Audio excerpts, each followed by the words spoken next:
NDA triple century के करीब पहुंच गया है।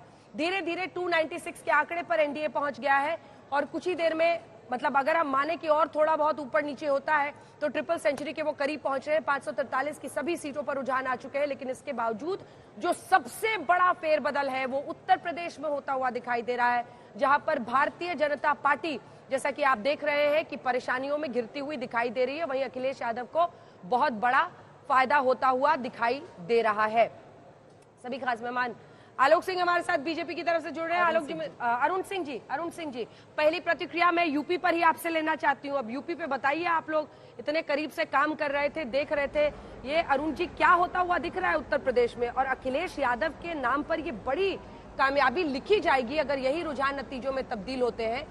5 उनकी, 10 बीएसपी की पिछली बार आई थी जब गठबंधन में दोनों लड़े थे।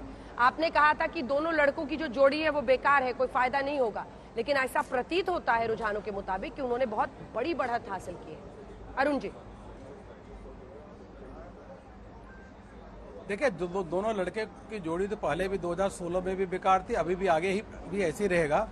थोड़ा सा मुझको लगता है उत्तर प्रदेश के बारे में जो हमको अब दिख रहा है, थोड़ी सी सीटों का नुकसान जो दिख रहा है, उसका मुख्य कारण क्या है कि बीएसपी ने जो चुनाव लड़ना चाहिए था, थोड़ा वोट बैंक लेना चाहिए था, वो उन्होंने वोट बैंक नहीं लिया।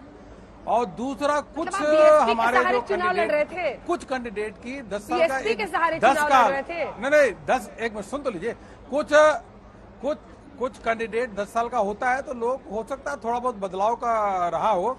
और कांग्रेस के लोगों ने जो नकारात्मक पूरी एक तरीके से प्रचार किया, वह प्रचार इस प्रकार से नकारात्मक किया कि उन समझ से परे है, प्रचार किया। और लेकिन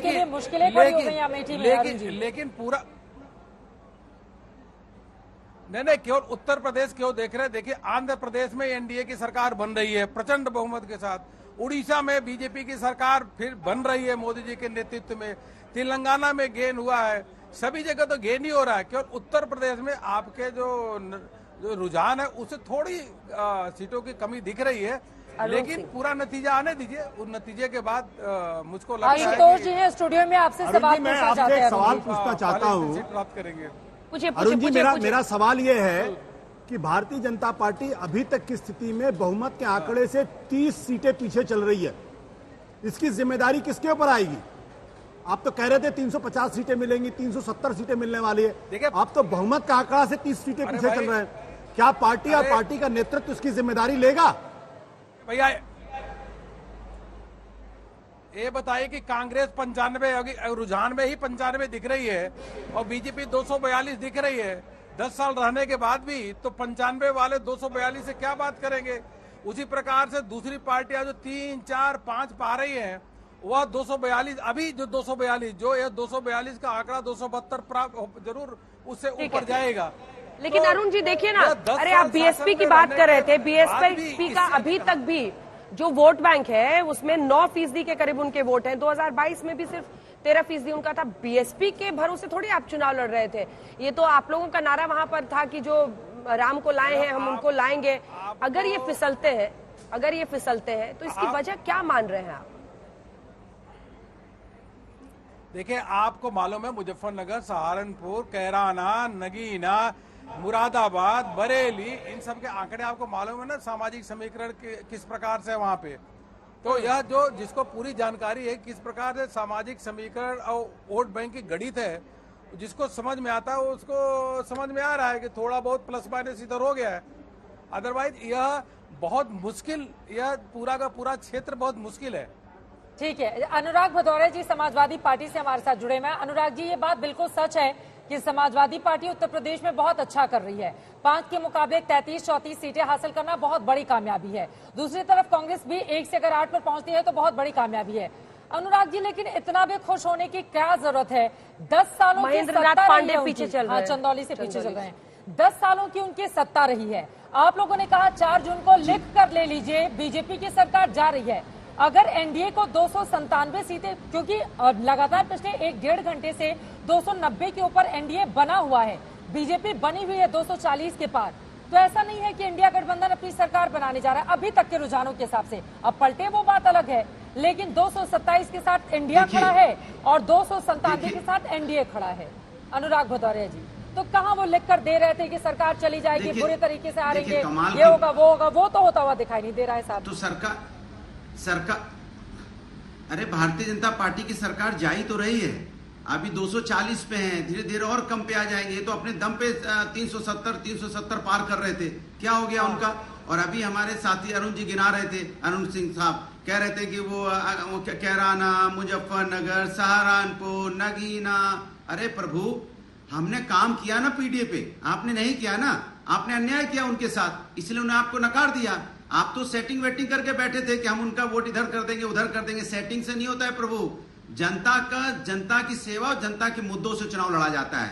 सेटिंग से चुनाव लड़ने गए थे आप, दूसरे दल का आप वो जो अपनी बी टीम है उसके कैंडिडेट उतार रहे थे कि इनके वोट काटेंगे उनके वोट काटेंगे। आप वोट कटुआ उतार रहे थे ना, वोट कटुआ उतारते हो आप ही कट गए। क्या फायदा मिला आपको? जनता ने सबके सामने आपको हाँ, सरकार तो उन्हें 297 सरकार सीटें अगर कहाँ एनडीए को बनती मिल दिखाई रही दे रही है? हैं, ये 272 सीटें चाहिए तो सरकार तो उन्हीं की बनती हुई दिखाई दे रही है। क्या कमाल हो जाएगा कि ये जो 227 आप सीटों का चिंता आंकड़ा मत है इंडिया का, ये 272 तक पहुंच जाएगा। आ रही हूँ अभी जी। आप उनमें से सुन लीजिए, तो जेडीयू उन्होंने जेडीयू के जो वहाँ जेडीयू है उसको अपने साथ जोड़ा हुआ है, जो कभी भी इधर उधर जा सकता है, आप अच्छी तरह जानते हो। चिराग पासवान को अपने साथ जोड़ा हुआ है, उन्होंने टीडीपी को अपने साथ लिया हुआ है। टीडीपी कब उनके साथ थी, अभी उन्होंने चुनाव लड़ने के लिए चलो किसी वजह से साथ आ गए, तो क्या उनके साथ हो गए? इनकी दोनों की सीट मिला दो तो 40 सीटें होती हैं। अगर 40 सीटें कम कर दो तो कहां पे खड़ी भारतीय जनता पार्टी?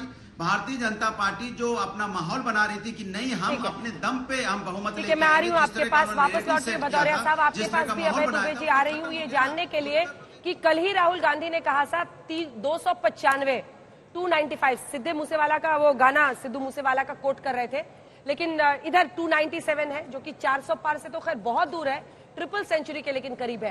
हिमांशु मिश्रा हमारे सहयोगी बीजेपी दफ्तर से हमारे साथ जुड़ रहे हैं, हमारे साथ आम आदमी पार्टी की भी तरफ से संजीव झा जी जुड़ गए, आपके पास भी आऊंगी। लेकिन हिमांशु, क्या तैयारी है? अक्सर हमने देखा है क्योंकि अभी जो नंबर्स है उसके मुताबिक तो एनडीए की ही सरकार बन रही है और प्रधानमंत्री नरेंद्र मोदी तीसरी बार पीएम बनते हुए दिखाई दे रहे हैं। रुझानों के मुताबिक हाँ, बीजेपी को अपने दम पर बहुमत नहीं मिला है, लेकिन हिमांशु किस तरह की तैयारी है?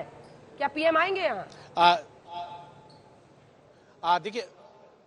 देखिए बिल्कुल, अगर भारतीय जनता पार्टी जीतेगी, चाहे नंबर कुछ भी रहे, तो प्रधानमंत्री नरेंद्र मोदी आएंगे। और प्रधानमंत्री नरेंद्र मोदी हमेशा कहते रहे हैं कि ये बीजेपी की नहीं एनडीए की सरकार है, चाहे वो 2014 की सरकार रही हो या 19 की। अगर इस बार भी जिस तरीके के रुझान है उसमें एनडीए को बहुमत मिल ही रहा है, तो निश्चित तौर पर प्रधानमंत्री नरेंद्र मोदी जब पिक्चर बिल्कुल साफ हो जाएगी कि किस तरफ जो है वो आंकड़े गए हैं, उसके बाद प्रधानमंत्री नरेंद्र मोदी आएंगे और कार्यकर्ताओं को संबोधित जरूर करेंगे।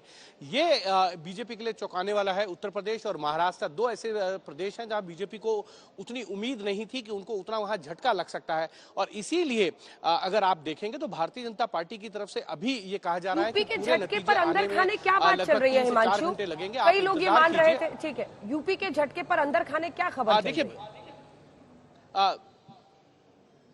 देखिए उनका ये कहना है अभी जो है बहुत ज्यादा राउंड नहीं हुए हैं, और ज्यादा राउंड अब जैसे जैसे राउंड की गिनती पूरी होती जाएगी उसके बाद भारतीय जनता पार्टी जो है एक बार फिर से लीड करेगी उत्तर प्रदेश में। उनका ये कहना है कि हम पिछली बार जो 62 सीटें जीती थी भारतीय जनता पार्टी ने अकेले दम पे, हम उस तक पहुंच जाएंगे, इसमें कोई संशय नहीं करना चाहते हैं। जो लेकिन जीत थोड़ा रहा सा है वो समय भी लगेगा। इंतजार करना चाहता है, जो हार रहा है वो भी इंतजार करना चाहता है, एनडीए वाले भी इंतजार की मुद्रा में है, इंडिया वाले भी इंतजार की मुद्रा में।